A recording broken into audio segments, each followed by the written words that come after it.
Hello there, dear friends, and welcome once again to the Relaxed Fantasy Review. Today, we're moving on with our series about backgrounds. Backgrounds are a mechanic that I think is criminally underdiscussed. It's been there since the beginning of D&D 5e in the Player's Handbook. A background is simply what your character did before they became an adventurer.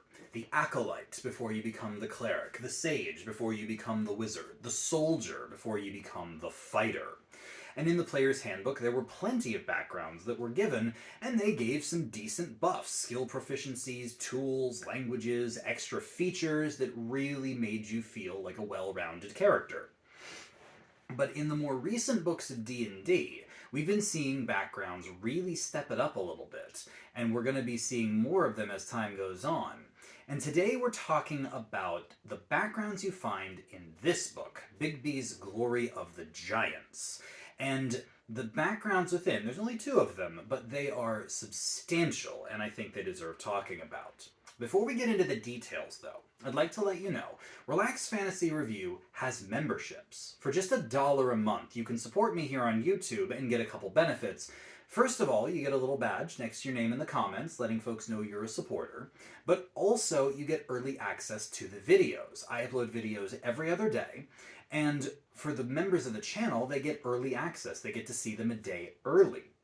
If that sounds interesting to you, you can click the join button just below the video down there and sign up. If it doesn't sound interesting to you, that's fine. I'm really thankful that you're here anyways, enjoying the videos. Thank you for supporting me here on YouTube. So, from the Glory of the Giants, we have two backgrounds that definitely carry their weights. The first one is Giant Fondling. And this is effectively an individual who was raised amongst or by giants. And it's cool and thematic if that's the way you want your backstory to go. First of all, you get a couple skill proficiencies, Intimidation and Survival. Both are actually good skills. I think that Intimidation is a very useful social skill, and Survival can be useful, depends on your DM and the campaign, but I've certainly seen it come up plenty in my games. I say 8 out of 10 for these two skill proficiencies. You also get 2 language proficiencies. Specifically, it has to be giant and another language of your choice. It tells you it has to be those. But that's okay. Giant's a decent language, and the idea that you can pick your own plus whatever you get from your ancestry or race is totally fine. So I say 9 out of 10 for that.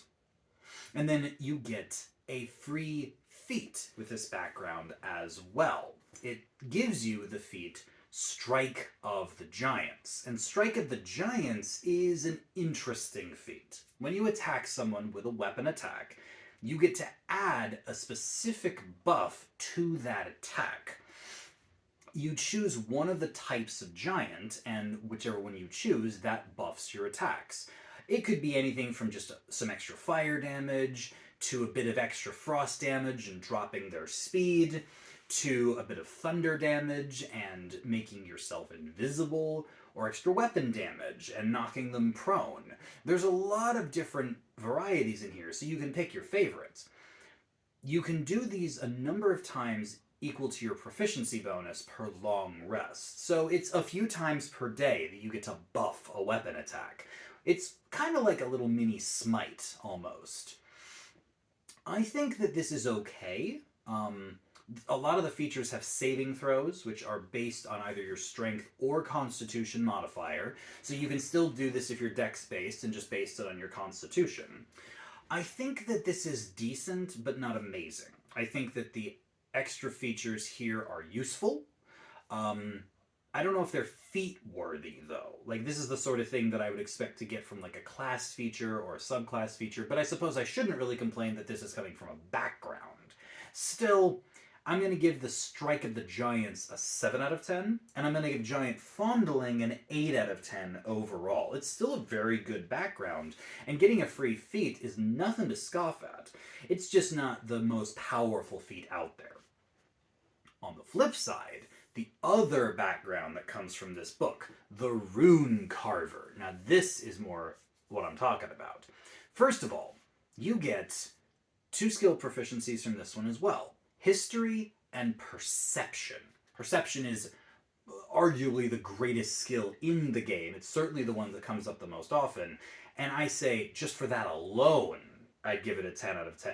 Adding history in there, which is a decent intelligence based skill, top notch. You also get a set of artisan's tool proficiency of your choice. This is one of those things where you just choose your favorite tool. There's a lot to pick from. You can't choose like a disguise kit or thieves' tools, unfortunately, but tinker, smith, mason, alchemy, there's a lot of good ones. I say 9 out of 10 for that. And then you get 1 extra language from this one, which is decent. I say 7 out of 10 for getting an extra language. Just throw that on top of your known languages. And then finally, you get a feat. The feat is called Rune Shaper. The Rune Shaper feat is what it's about. First of all, you learn the Comprehend Languages spell and can cast it once per day for free. And again, with spell slots, so that's just nice. Comprehend Languages is a cool utility spell. But then you get to learn a specific number of runes that you carve into objects. You can carve a number of runes equal to half your proficiency bonus when you finish a long rest, and you choose from a big list. Each rune gives you a spell. It adds the spell to your spells known for the day. So you can cast it using your spell slots, and you can invoke the rune to cast it once per day for free. These spells have a wide variety of uses. You've got Inflict Wounds, you've got Goodberry, you've got Armor of Agathis, Fog Cloud. They're all first level spells, but there's a lot of them here to pick from. And what's cool about this feat is that even when you only get one of them, which is up until like mid-game, because it's half your proficiency bonus rounded down. So you won't get 2 until you have a proficiency bonus of 4, at which point you get 2, and then you'll get 3 at the high levels when your proficiency bonus is 6. The point is, though, even with just 1, it's a free spell added to your spell list. So if you're a caster, this just gives you another spell known, which is great, and a free casting of the spell that you can swap. Every day you can swap what spell it is and just choose whatever works best for the day. Planning, preparation really come in handy here. And with the addition of Comprehend Languages, this kind of feels like Magic Initiate Plus. Instead of giving you cantrips and a first level spell, you get 2 first level spells that you can rotate around. It's a very, very powerful ability, and I think the Rune Shaper feat deserves a 10 out of 10.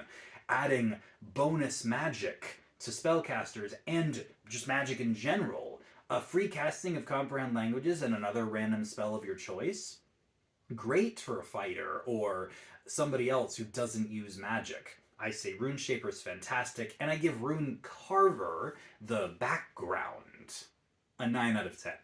It's certainly got a strong feat associated with it, great skills, and some tools and languages. You really can't go wrong with this one. I mean, it's good all around, and the feat is certainly impressive. Overall, the backgrounds in Bigby's Glory of the Giants do lean into exactly what they're supposed to. Giant magic. Be it the magical strikes that you get from being raised by a specific clan of giants, or the magical carvings of the runes, whether it is the intimidation of their presence or the perception of their keen eyes. The backgrounds that involve the giants are wonderful, and I recommend that anybody who's interested in that kind of storytelling give these a look. This has been the Relaxed Fantasy Review. If you enjoyed the video, please like and subscribe down below. Have a look for the join button down there, and keep your eyes peeled for more background reviews coming down the line soon. Have a good one, my friends.